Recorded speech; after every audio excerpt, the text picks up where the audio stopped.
My 1989 BMW E30 M3 is 25 years old, so obviously the entire suspension needs to be rebuilt. That's what I'm going to do today. I'm going to rebuild the entire thing, every single shock, strut, subframe, control arm, bushing, mount, everything is getting rebuilt.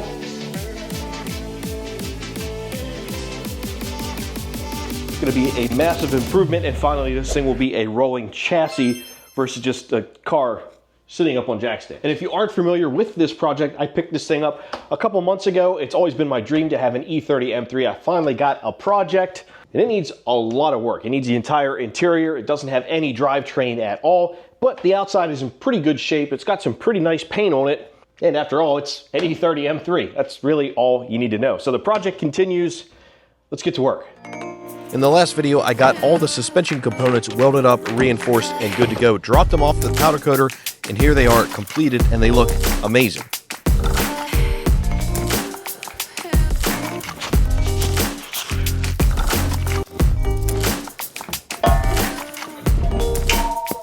I finally got all my parts back from the powder coater. I'm super excited. They look amazing. They look brand new, and I'm really excited to install all the bushings and bearings and, well, essentially everything. And there's a lot. And I finally get to install all of these goodies from Condor, Speed Shop, ECS Tuning, and Turner Motorsport to make this a whole new suspension front and rear.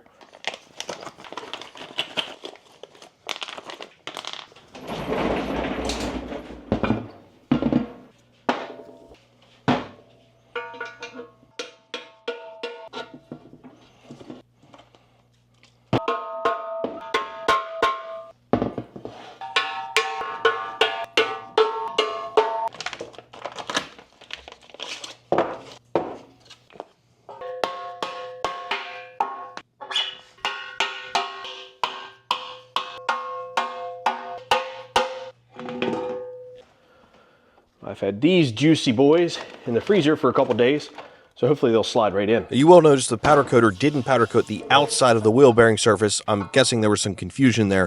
We'll take care of that later, no worries. Also, I don't have a press, so I got to work with what I got. Oh, I love C-clips so much. They're the best invention ever. Ah.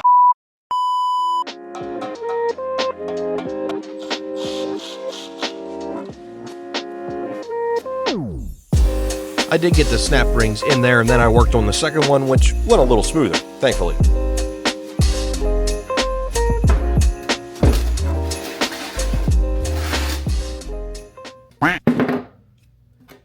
Safe to say, I think that bushing was no good.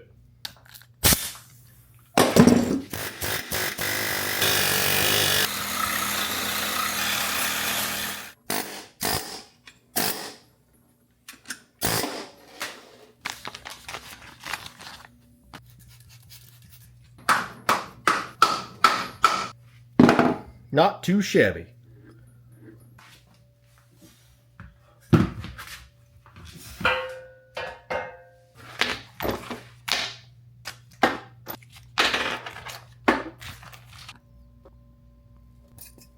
Next up, a differential stud conversion from Condor. This is to make the install and removal a little easier because threading bolts in from the top over the subframe into the diff is a massive pain. With this kit, it makes it a lot easier, plus I'm installing the spacers to lower the diff just a little bit.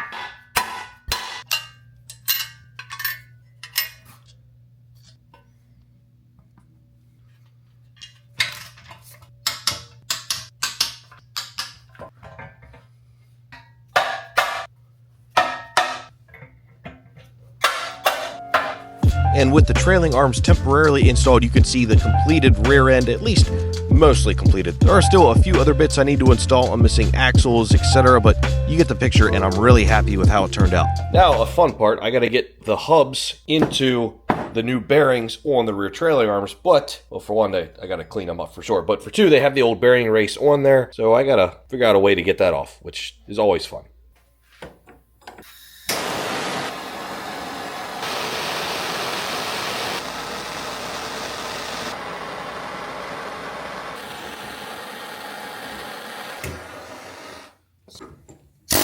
Oh yeah. Coming right off. Nice. Now I gotta clean all this crap off and then do the other one. That looks pretty darn good.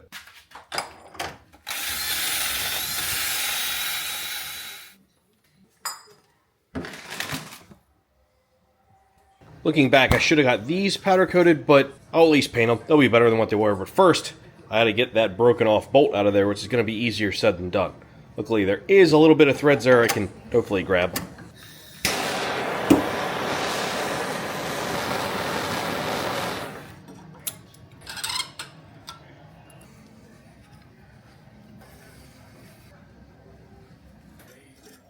There we go.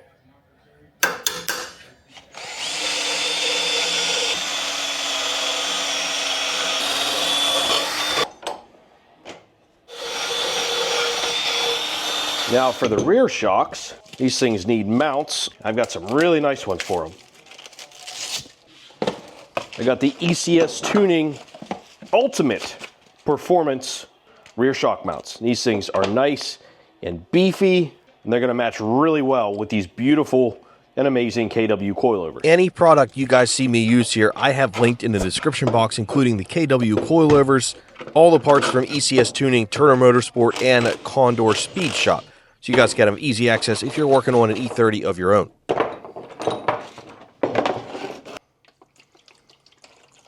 The rear shocks look great, however the old rusty hardware does not. So I'm going to let that bathe in some rust remover for the next day or two, and I also have these rear subframe mounts to, well, paint and make nice again, plus a whole bunch of other components that need cleaned up before install as well.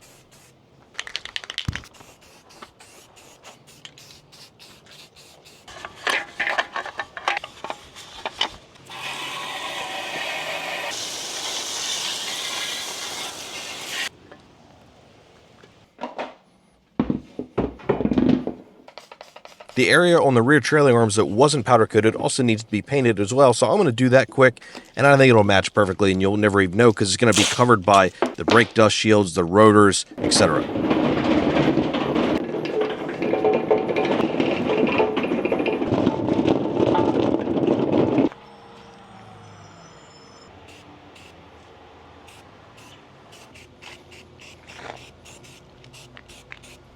I used the same paint on the rear subframe bushing brackets, if that's what you want to call them, after the rust reformer had fully dried.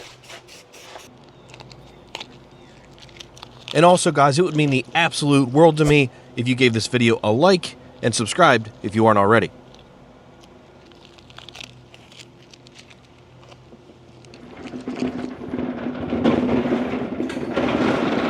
Let's see how these bolts turned out, because they were pretty darn nasty before. They are looking way nicer.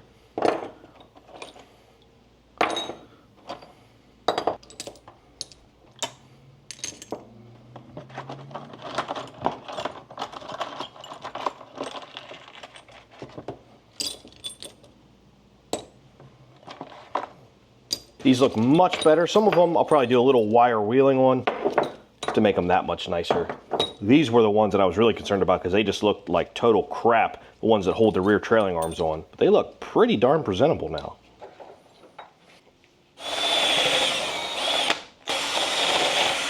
Totally presentable. These looked like total crap before, and I looked at getting new ones, but I think they were like super expensive just for some camber bolts.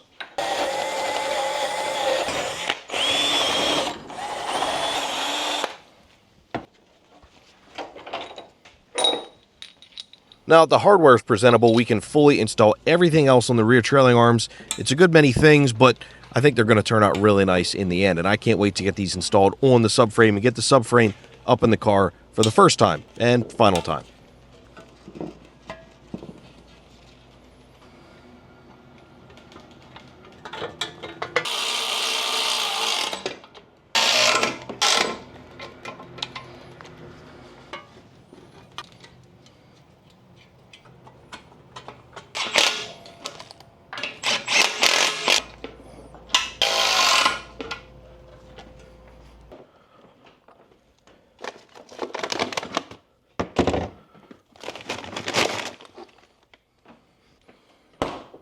Oh man, that smells great, brother. What are you cooking? I'm excited to eat.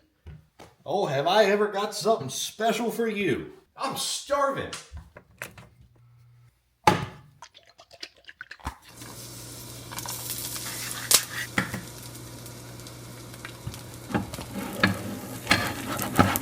This has got to be really good.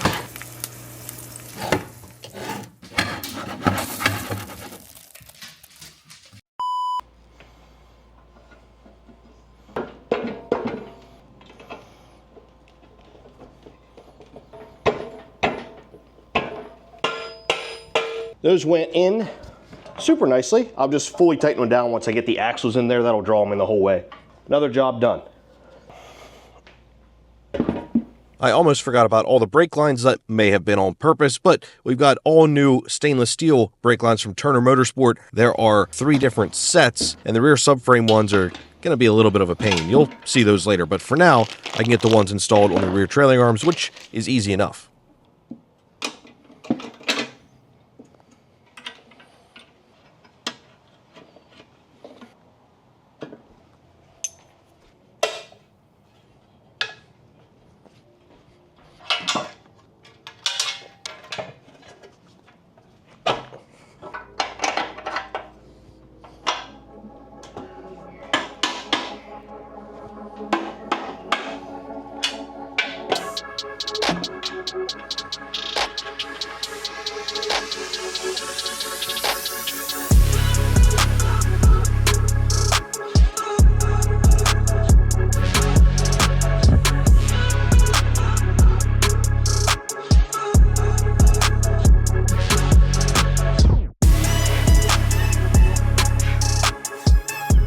That's a completely complete rear subframe assembly for the E30 M3. Now it's time to actually hoist it up and get it in the car.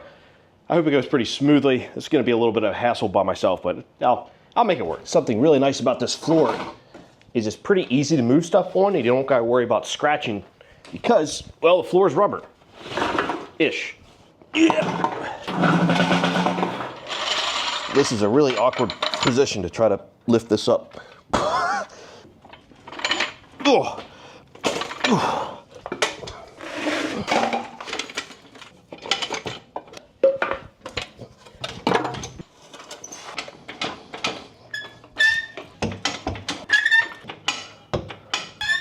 Is this extremely dangerous? Probably. All right, 1 stud started. Oh, I'm too high.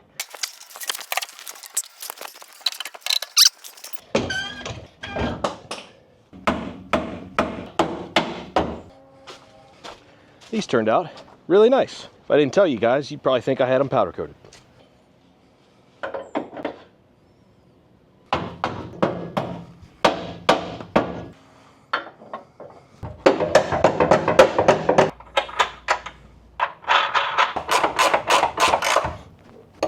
That bolt's a hair long. Let me take care of that real quick.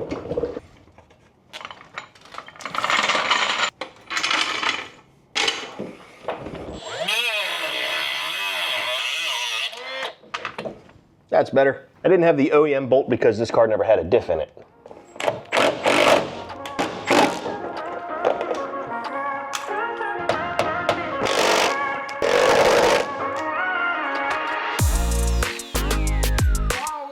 Remember those brake lines I was talking about? Yeah, I wrestled with them for about an hour because, well, I should have done them before I installed the subframe, not after.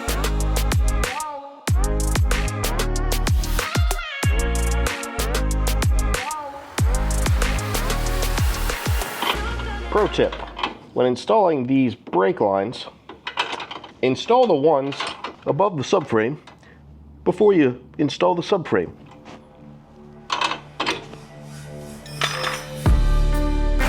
Rusty old brake line job done. Now I can move on to the springs and struts from KW in the rear.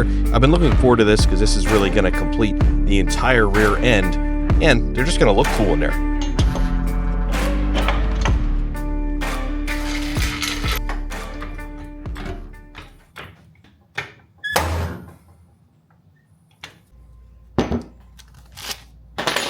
I also installed the shock reinforcement plate and the gasket.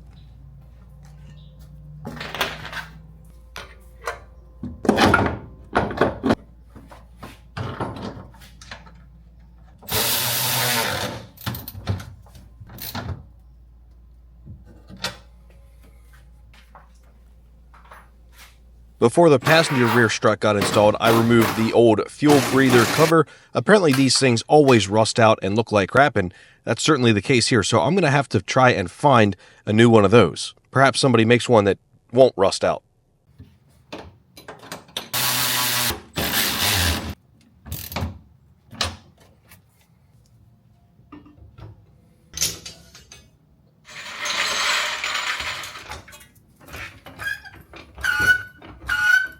The rear end is pretty much wrapped up. I need to get axles and I need to install the bolts in the shocks, but I need more rust remover, and now I have those bolts sitting in that, so I'll let that sit overnight and install that tomorrow. I'm super pumped with how that came out. That was a lot of work, but it looks...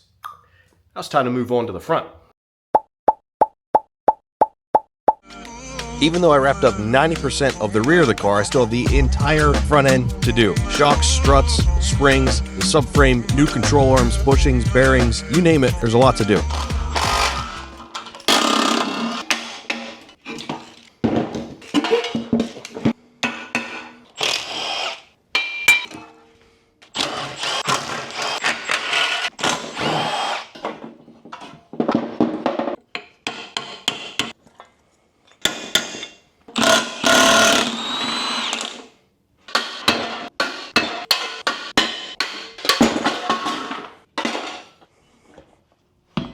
All of that work to get this dust shield and a couple bolts.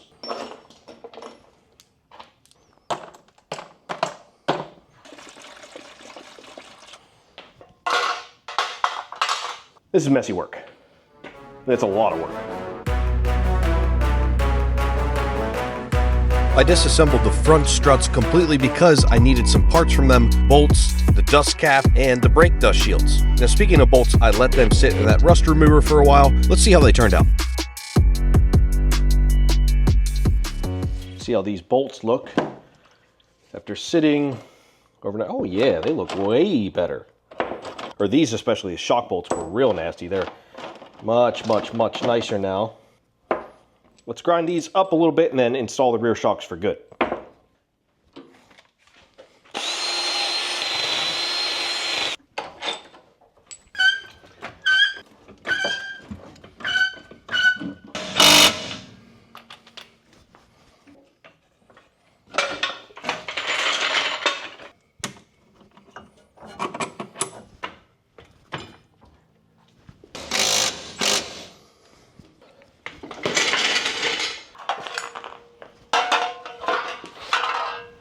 Like the rear dust shields, the front dust shields weren't rusty, they just needed a cleanup. Sure, would painting them yield a better result? I'm certain of that, but it's really not necessary, especially when these things aren't really seen at all, and they're in pretty fine condition.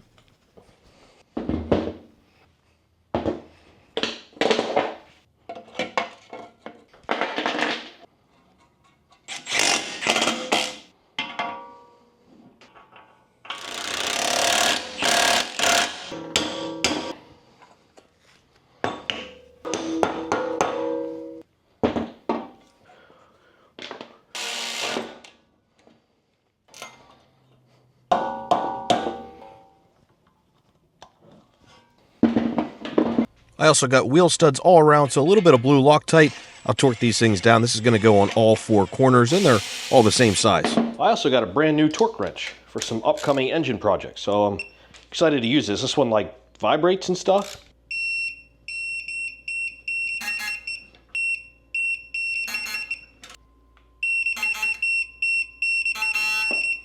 Now we've got a completed passenger side strut, I think.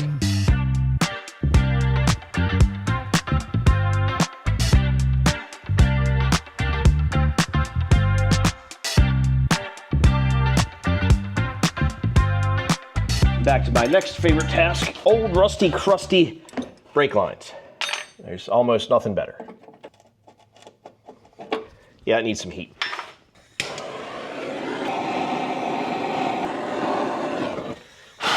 Just a little fire, nothing major.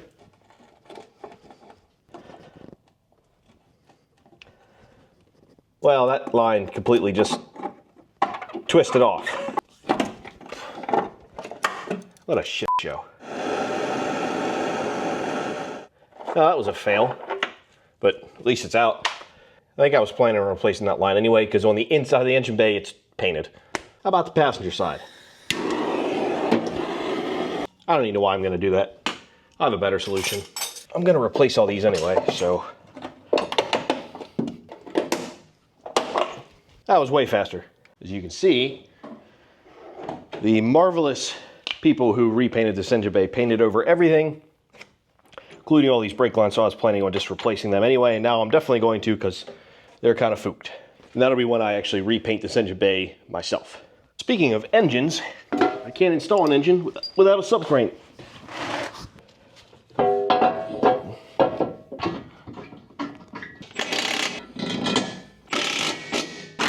All right, now let's throw these nice brand new lollipops with poly bushings, courtesy of Condor Speed Shop. And they're all nicely labeled L and R, already good to go, easy peasy.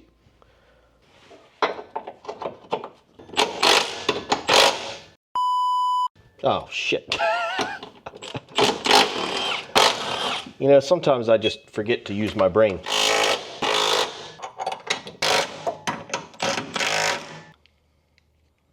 Maybe I should have stuck this in first. I got it in.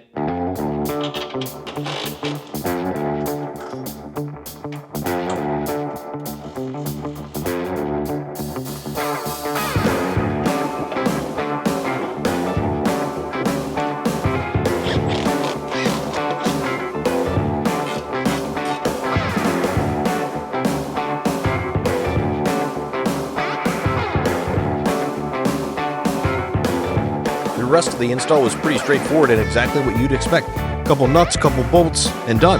Then after that, it was on to the passenger side to repeat exactly what I did on the driver's side, and it went smoothly as well.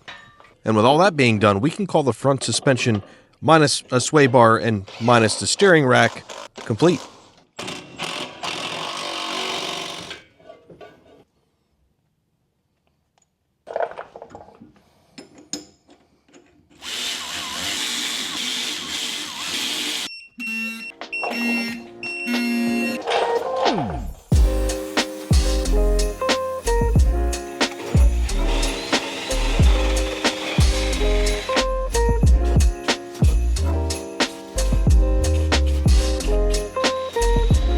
After a couple more stud installs, I moved on to the ECS Tuning rear sway bar brackets.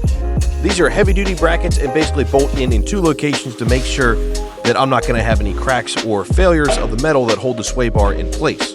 Not that mine had any chance of failing, because this is a really, really clean car. I don't know what you're talking about. There's certainly no rust on this thing.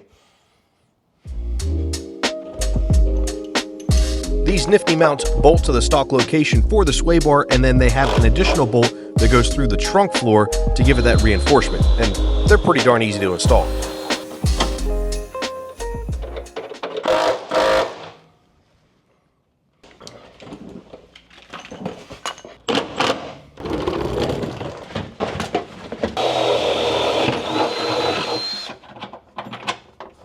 And since I was by myself, my half-inch impact worked as my third hand, or second person. And here you can see them fully installed, the finished product, obviously without a sway bar in there, because I'm not sure what sway bar I'm gonna put in there. Now, in this entire suspension install, I created quite the mess in the garage, the tools, the floor, everything. So I got all that cleaned up and then installed my 20 lug nuts, that way I don't lose them. And here's a look at the finished product. At least finished for now, minus a few minor items.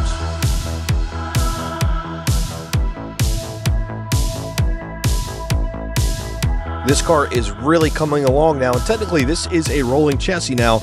The problem is I don't have any wheels that fit the car, but it is pretty cool to think that this box and a few more were filled to the brim with suspension components for this car, and now it's completely empty. All the boxes are empty. I got everything installed and it all went pretty smoothly.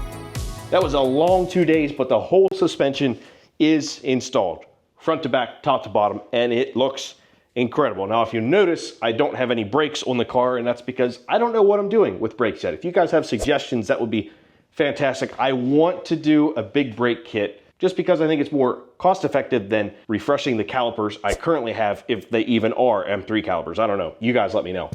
Because I'm still going to need rotors, pads, a rebuild kit, paint and all that. I think it's better just to do a big brake kit, and it's gonna be better long term anyway. So if you guys have suggestions on a big brake kit that won't break the bank, that would be fantastic. But other than that, this went really, really well.